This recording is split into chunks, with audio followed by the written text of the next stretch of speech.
Bonjour à toi et bienvenue sur cette nouvelle vidéo que je fais pour t'expliquer qui est la cinquième mère de clan que nous sommes en train de quitter. La cinquième mère de clan, c'est celle qui écoute dans les 13 mères originelles. Qu'est-ce que nous apprend celle qui écoute? Eh bien, elle nous apprend à nous écouter à l'intérieur de nous, à faire le silence et à plonger dans notre vérité.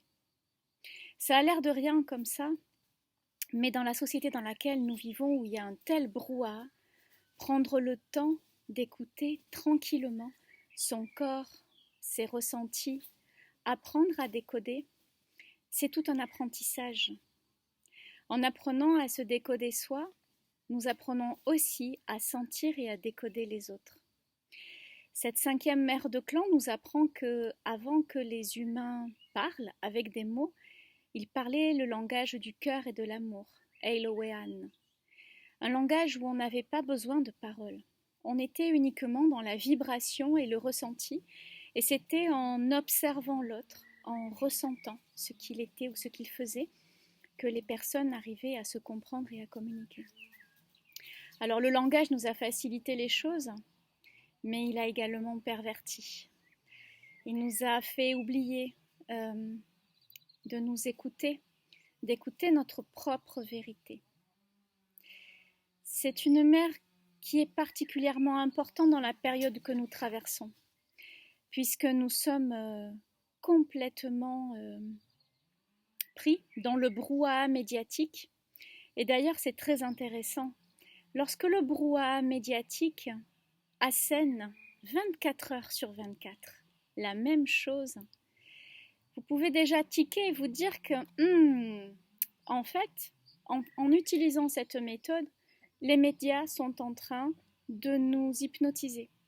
Ils utilisent la peur pour nous garder dans la vibration et pour faire agir notre cerveau reptilien de survie, pour paniquer, pour nous amener là où ils veulent exactement.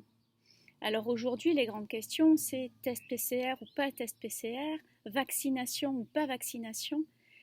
Et finalement, quand on écoute ce brouhaha, on ne sait plus où on est perdu.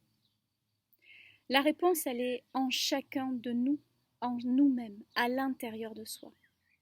Apprendre à se poser, à faire des temps de pause, à aller dans la nature, à se recharger, à écouter parler les éléments, le vent, les nuages, les oiseaux, à se reconnecter à son être profond.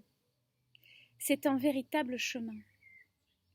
À force de le faire, de le pratiquer, on apprend à écouter sa propre justesse, à trouver sa ligne de conduite personnelle, sans être perturbé ou sans avoir se sentir obligé d'obéir à une injonction qui vient de l'extérieur, comme si nous étions des petits-enfants à que nous n'étions pas capables de savoir ce qui est bon pour nous-mêmes.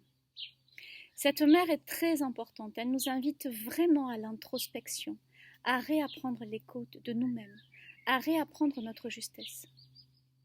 Et lorsqu'on suit cette voie jusqu'au bout, jusqu'au cœur de ce que nous sommes, alors nous pouvons atteindre la voie de notre Orenda, de notre esprit divin.